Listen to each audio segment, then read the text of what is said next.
Quando você nasce, você tem uma capacidade gigantesca de mudança de cérebro.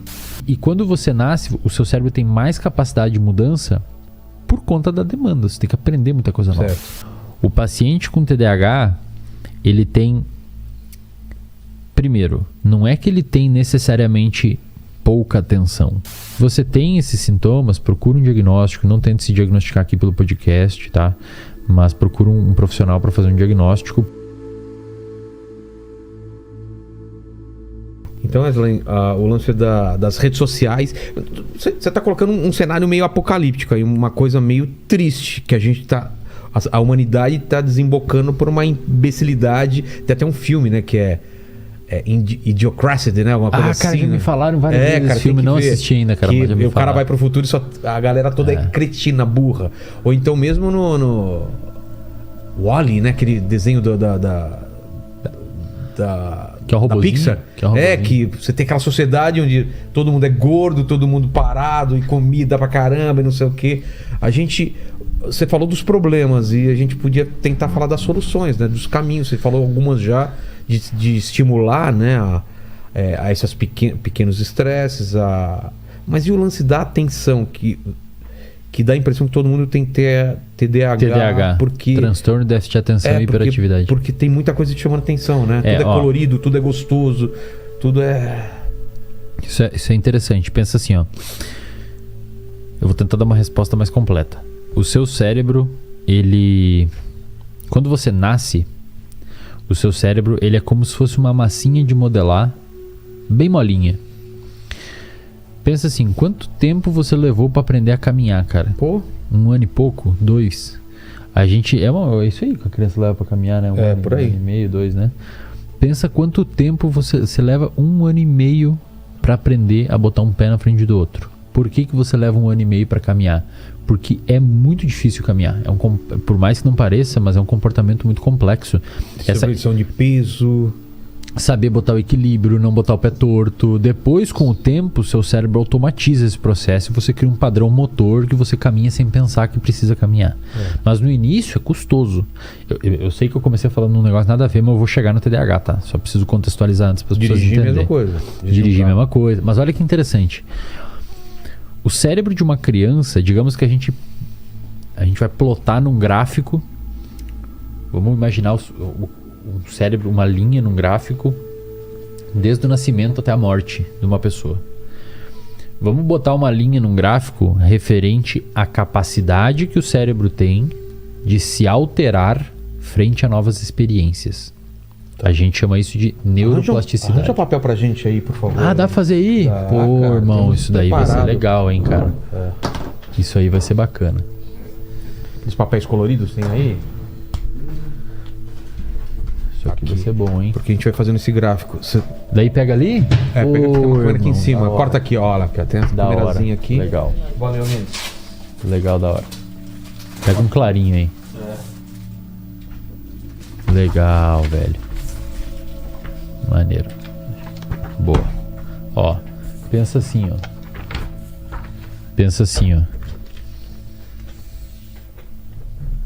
Vai pegar? Melhor outra cor? Pega sim. Pega? Imagina assim, ó. Me vê um... Isso, boa. Imagina assim, ó. Isso aqui é em anos. Tá. E aqui é a capacidade do cérebro mudar. Tá. Capacidade do cérebro mudar. A gente chama também de neuroplasticidade. Tá? Quando você nasce, 0 anos, 10 anos, 20 anos, 30, 40 e assim por diante. Quando você nasce, a sua capacidade, a sua neuroplasticidade é extremamente alta, cara. Isto é, quando você nasce, você tem uma capacidade gigantesca de mudança de cérebro. Por que o seu cérebro tem muita capacidade quando você nasce? Porque você precisa aprender muita coisa nova.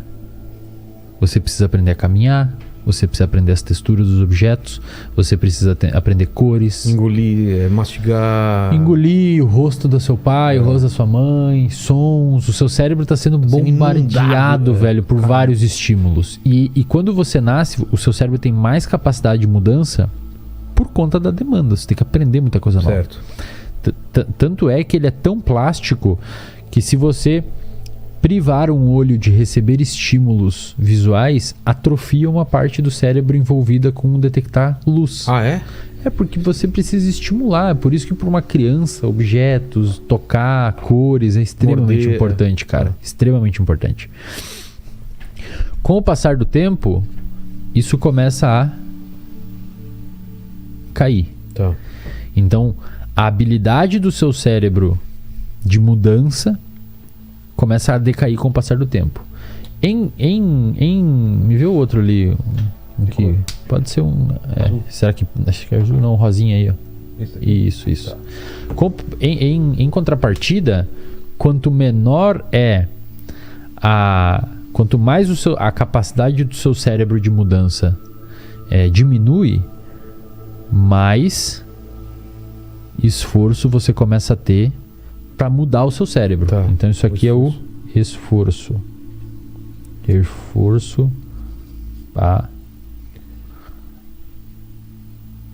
aprender algo novo. Ok? Tá. Então pensa assim, ó. Quando você é pequenininho, quando você é criança, sei lá pelos 2, 3, 4, 5 anos de idade, você tem uma capacidade gigantesca de aprender algo e você tem pouco esforço atribuído em cima daquilo. Certo. Vamos dar um exemplo. Uma língua. Cara, se uma criança quiser aprender uma língua nova, ou se um pai quer que o filho fale espanhol, inglês, alemão, sei lá, quanto antes começar, melhor. Tá. Por quê? Porque o cérebro é mais plástico, então o cérebro consegue mudar mais fácil com menos esforço. Se você for aprender uma nova língua aqui, com 35, você vai ter que se esforçar pra caramba, porque a sua capacidade de mudar é pequena. Entendi. Você consegue, mas um moleque de 5 anos vai aprender inglês muito mais rápido do que alguém com 35. É incrível, cara. Eu fui para os Estados Unidos, criança de 4 anos falando muito melhor do que eu inglês. É isso, cara. Incrível. É isso. Ah, porra, vai. Agora eu entendi, achei que era... Esse aí é o punch com delay, né? Eu achei que fosse... Eu achei que tinha sido alguém que você tinha levado. Não. É que assim, eu conheço um professor, que é amigo meu, que ele foi fazer um pós-doc na Inglaterra, com o filho, foi meio que arquitetado na época que o filho dele tinha 4, 5 anos, pra ficar 2 anos lá fazendo um pós-doutorado. O moleque aprendeu, cara. Claro. Aprendeu sem sotaque. Porque foi exposto àquela... Putz, que o cérebro nem sabia português direito, então você inunda ali, ele cresce... Tipo assim, se eu perguntar pra você, como é que você aprendeu português? Você não sabe. Exato. Sei lá, velho, um dia eu falava português. É isso com crianças que você expõe a nova língua. Ela aprende sem saber. Ele aparece com uma quantidade de palavras novas e jeito de falar que não foi a gente que ensinou. Exato. E olha que legal, cara. Imagina você perguntar alguma coisa pra ele e falar assim, na verdade eu quero. De onde ele falou, na verdade eu quero? Ele escutou isso. Alguma coisa, né? Exato. Olha, eu vou querer. Tipo, não é uma coisa que ele nunca falou e de repente ele fala, olha, eu vou querer. É, legal, cara. Criança é muito maneiro. E olha que legal, existe um ponto de cruzada aqui, cara. Entre as duas coisas. Eu desenhei esse gráfico aqui, ficou meio errado, era pra ser mais ou menos aqui, ó. Tá. Porque esse ponto de cruzada, ele é mais ou menos pelos 25 anos. Tá certo. Nos 25 anos, o seu cérebro, ele acaba... Não é que acaba, mas nos 25 anos você começa a ter menos o que a gente chama de neuroplasticidade passiva. O que significa isso? Até os 25 anos... o seu cérebro aprende de uma maneira mais fácil, sem você atribuir tanto esforço a alguma coisa. Ou seja, até em média, os 25 anos, você aprende mais fácil sem se esforçar tanto. Depois dos 25 anos, você precisa ter o que a gente chama de neuroplasticidade ativa. Isto é, você tem que atribuir um esforço para aprender uma coisa nova. A gente vai voltar para o TDAH, eu não esqueci do TDAH. Vamos dar um exemplo. Uma criança, um adolescente que está aprendendo inglês, ouvindo música, não sei o que, muitas vezes ele aprende uma coisa sem necessariamente entender como aprendeu. O pessoal sabe. Cara, um adulto para aprender papel, caneta em inglês, ele tem que... Bom, isso aqui é papel, caneta, você tem que jogar a sua atenção em cima daquilo para o seu cérebro mudar. E, cara, é exatamente isso que os estudos mostram. A neuroplasticidade, ou seja, a mudança estrutural do seu cérebro depois dos 25 anos, ela é principalmente induzida por foco. Ou seja, quando você está aprendendo alguma coisa nova depois de, em média, 23, 25 anos...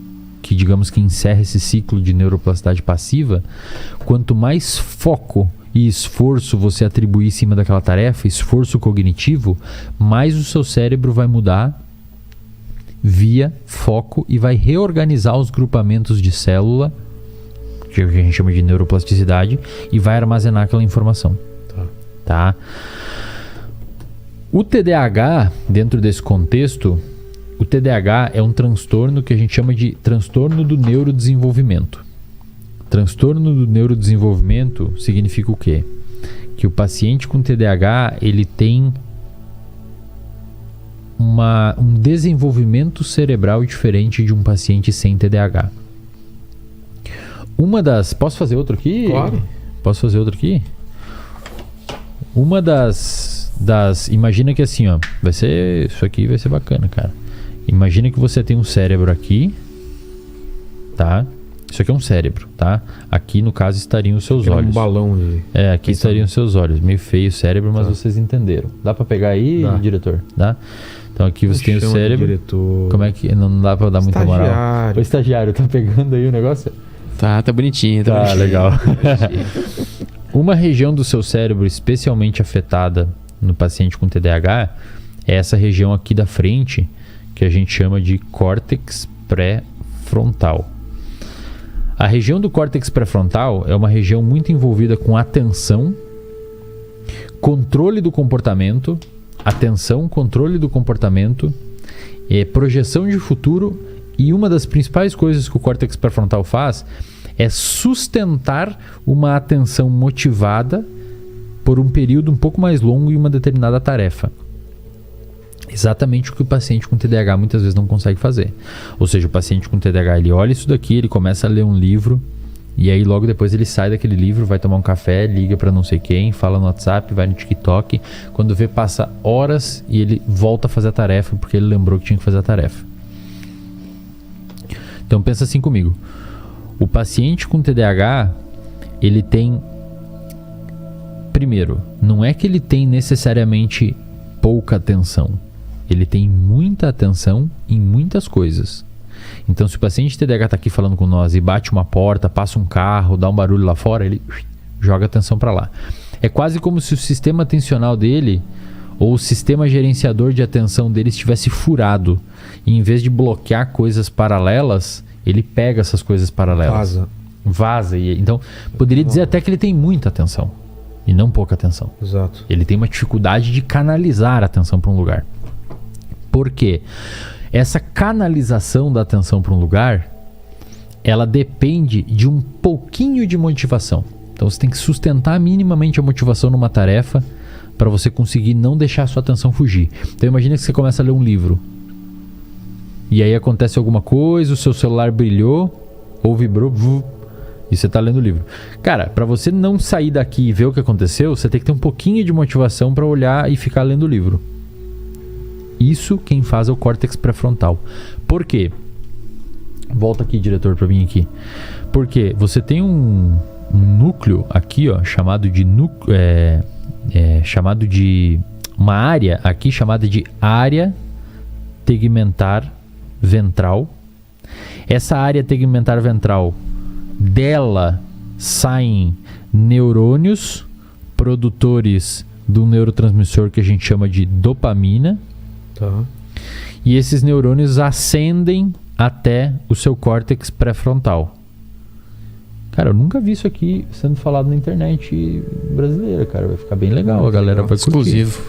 Ó, esses neurônios saem, eles saem para o córtex pré-frontal, da área tegmentar ventral, e também vão em direção a uma outra região do seu cérebro chamada de núcleo accumbens. Núcleo accumbens. O núcleo accumbens é também denominado de sistema de recompensa. Então, os seus neurônios produtores de dopamina, eles saem da área tegmentar ventral e vão tanto para o córtex pré-frontal quanto para o núcleo accumbens. O córtex pré-frontal gerencia atenção sustentada, atraso de recompensa, é uma área mais racional, é uma área envolvida com controle de estímulos, é uma área de planejamento, também, projeção de futuro. Cenários possíveis. Tipo, eu vou ter que ler esse livro porque eu tenho prova. Ah, tá. Tenho que fazer isso aqui, senão eu vou me fuder na prova e tal. Tá. Isso daqui é o que a gente chama de sistema de recompensa. Tá. Então, quando você vai comer um chocolate, vai fumar um cigarro, vai beber álcool, vai ver pornografia, são esses neurônios aqui que se ligam e jogam dopamina aqui para você fazer esse comportamento. O paciente com TDAH, cara, ele tem, digamos que isso daqui, ó, de dopamina no córtex pré-frontal. Isso daqui é menos dopamina do que uma pessoa normal. Aqui é hipotético, tá? Eu só estou ilustrando hipoteticamente. O paciente com TDAH, ele tem menos dopamina no córtex pré-frontal. Então, o TDAH, menos dopa no córtex pré-frontal. O que isso daqui resulta, cara? Isso daqui resulta em uma incapacidade de sustentar a atenção, porque existe uma pequena desmotivação em continuar fazendo aquilo ali. E olha que interessante, eu não estou dizendo que o paciente com TDAH ele é desmotivado ou ele acha que aquilo ali não é importante. Não, eu estou dizendo que fisiologicamente, neuroquimicamente, ele tem um pouquinho menos, como se tivesse um pouquinho menos de óleo que está lubrificando as engrenagens do cérebro que canalizam a atenção para um lugar. Ao mesmo tempo, o córtex pré-frontal é uma região envolvida com controle de comportamento. Então, por exemplo, para nós dois estarmos sentados aqui hoje e ficar sentado aqui e não levantar e ir lá pegar um negócio ou não levantar e mexer o celular, é o córtex pré-frontal que está fazendo. É como se a gente tivesse a capacidade de colocar a cortina aqui e deixar o foco aqui. Também. E isso. o TDAH, ele... Não tem a cortina. Ou ele fecha a cortina, mas é cheio de buracos. Exato. Ele vê através dos Isso. buracos. E se passar alguma coisa, ele fica olhando, cara. Isso. Sim. E aí, se você tem que ler um negócio, você não consegue. Então, esse é um dos pontos. Pelo fato de ter uma redução de dopamina no córtex pré-frontal, o paciente com TDAH não consegue sustentar a atenção em algum lugar, porque a dopamina ela não é envolvida com prazer, ela gera motivação. Entendi. Então, se você tem um pouquinho de dopamina residual aqui, você consegue ficar olhando esse livro e lendo e ignora todo o resto. Se você não tem, tudo começa a se transformar em importante. Porém, existe um componente no TDAH que é esse aqui, ó. O H. É o hiperativo. Não é todo o TDAH que é hiperativo, mas não é todo o paciente com déficit de atenção que tem o componente de hiperatividade. Tem uns que tem só TDA, só a desatenção, e tem uns que tem o H, são hiperativos também. Por que o sujeito é hiperativo? Pela mesma razão. Pelo fato de ter pouca dopamina na região que controla o comportamento e inibe o comportamento, o paciente não consegue ficar muito quieto. Entendi. É mais ou menos como se o córtex pré-frontal fosse o freio do cérebro e o paciente com TDAH tem o freio não funcionando muito bem. Ou seja, ele não consegue ficar sentado. Então ele senta aqui, ele tem que levantar daqui 10 minutos e ir para um lugar. Ou ele senta estudar e ele levanta e faz outra coisa. Como o Paquito agora que tem TDAH e ficou 200 horas no papel enquanto a gente tá conversando e esqueceu de trocar a câmera. Isso. Não é? É verdade. É isso aí. Peço perdão. Tá. aí. A gente deu um toque. O TDAH aqui. Você viu que eu virei pra cá na hora que você cortou pra mim, eu já ia falar, corta a câmera pra ele, cara. Ó, eu vou... Fica atento aí, cara, que eu vou precisar agora de você. Vamos testar aí, vamos ver se eles merecem aumento. Se ele tá ligado. Eu posso fazer isso aqui, cara? Posso usar aqui? Mas é pra isso, cara. Legal, é pra show. Isso.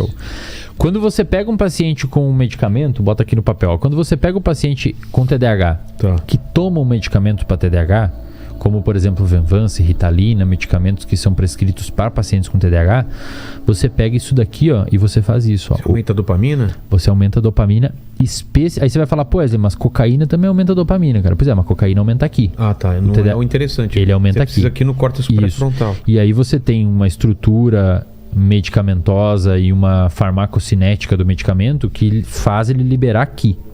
E faz ele liberar especialmente aqui e por um tempo específico aqui. Então, o Venvanse, por exemplo, o efeito às vezes dura 10 horas. Então, é um medicamento que ele fica agindo e sendo liberado durante o dia para manter quase como se fosse uma mangueira de jardim vazando dopamina ali o dia inteiro. A Ritalina às vezes é um pouco mais e depende do perfil do paciente, tá? Mas pensa assim, ó, volta aqui para mim, Paquito, aqui no papel. Adorei, cara. O que é? Eu tenho que ajudar aqui, cara. Vai que ele tá olhando lá no negócio. Se o cara demora 2 anos pra mudar. Você tem 2 tipos de disparos dos neurônios dopaminérgicos no seu cérebro. Você tem um disparo que a gente chama de tônico. Então esse aqui é o tônico. Ou seja, os seus neurônios produtores de dopamina ficam liberando dopamina o dia inteiro no seu cérebro. E você tem os disparos fásicos, que são assim. Então, os neurônios produtores de dopamina liberam vários picos de dopamina e picos de dopamina. Pacientes com TDAH, eles têm uma redução, digamos que o tônico numa pessoa seja esse normal, o paciente com TDAH ele é um pouquinho mais para baixo. Tá. Essa redução do disparo tônico faz com que o córtex pré-frontal do paciente com TDAH tenha uma diminuição dessa dopamina e que impossibilita com que ele tenha essa motivação, essa mínima motivação para executar as tarefas. Quando você coloca um medicamento ali, reestabelece o número de dopamina que precisa no córtex pré-frontal e acontece 2 coisas com o paciente. Primeiro, ele começa a conseguir focar e, cara, se você tem TDAH e você toma medicamento, eu sei que é difícil tomar medicamento, mas, cara, paciente com TDAH é necessário, pelo menos no início, o medicamento. Vilela, você não tem noção, cara. Os caras falam assim, Wesley, eu não sei, cara. Mudou a vida. Parece que, tipo, tiraram o óculos dele e ele tá vendo. Sabe quando você tá com óculos muito escuro e você tira e fica tudo brilhoso? É mais ou menos assim, cara. Ele vê assim, cara, eu consigo prestar atenção, velho. É bizarro, assim, bizarra a mudança, cara. E a segunda coisa que acontece é que o paciente fica menos hiperativo. A hiperatividade reduz dele. Por quê? Porque como você reestabeleceu o número de moléculas e o córtex pré-frontal ele é responsável por inibir o seu comportamento, o paciente consegue frear. Então, em vez dele precisar levantar toda hora aqui, ir para lá e para cá e voltar, ele consegue ficar sentadinho. Entendi. Sem ficar numa bateção toda hora ou ficar levantando e tal. Olha que louco, cara. O córtex, os medicamentos para TDAH, eles são estimulantes. Venvanse, cara, é um derivado de uma anfetamina. Pô. Da droga, da metanfetamina. Só que quando um paciente com TDAH toma, ele fica calmo. Olha que louco, ele toma um estimulante e ele acalma. Mais e mais fica igual a menos. Não, porque... Não necessariamente. Por quê? Porque a região do cérebro dele que está pouco funcional é a região que freia o comportamento dele, que gera calma, que é o córtex pré-frontal. Você deixa ele mais funcional, então... É como se você botasse óleo no freio do carro. Tá. O freio do carro tá funcionando melhor agora. Então o cara toma um psicoestimulante, ele acalma. Corta aqui pra mim, diretor, no papel. O que acontece quando o cara que tá aí na faculdade ou no mercado financeiro e que quer tomar Ritalina e Venvanse pra dar uma performance? O cérebro dele já é assim. E aí ele faz assim, ó. E qual é o resultado prático disso? Ele coloca assim, ó. Aí ele enche de dopamina o córtex pré-frontal dele. E o resultado prático disso é que o cara vira um pincher. É uma tremedeira, ansiedade, e aí não dorme, e aí toma café pra caralho e fica ansioso. Por quê? Porque você já tem dopamina suficiente no seu córtex pré-frontal, você não precisa mais. Mas o cara que quer virar à noite e toma café, Coca-Cola ou energético, né? Não, mas daí a cafeína, de uma maneira geral, eles funcionam por outro mecanismo. Por outro mecanismo. Aí seria totalmente uma aula diferente. Tá. Mas pensa assim... aí penso... Tá, ok, então esse é um ponto.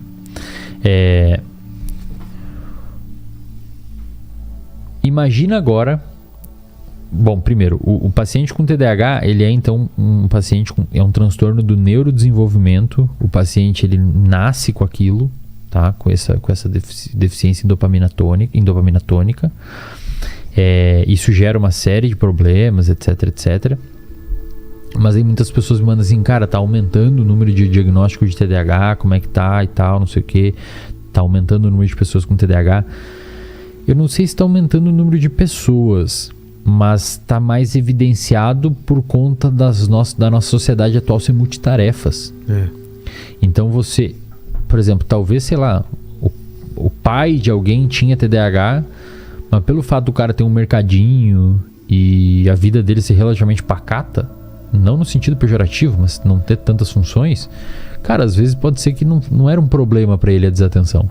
Agora o cara que trabalha com software, num business, tem que agendar não sei o que, tem que fazer um monte de coisa, aí tem um filho na escola, tem não sei o que, tem que passar no mercado, tem que não sei o que, tem as redes sociais, tem não sei o que. Pode ser que o contexto agora esteja evidenciando mais as pessoas que têm TDAH. O TDAH, ele é um transtorno que tem uma prevalência de 3 a 5% na população. Então, a cada 100 pessoas, de 3 a 5 vão ter. Os sintomas envolvem desde desatenção. Um dos sintomas mais comuns do TDAH é procrastinação. Eles procrastinam demais pelo fato de ter essa redução dessa dopamina no cérebro. Eles têm uma dificuldade em iniciar alguma coisa.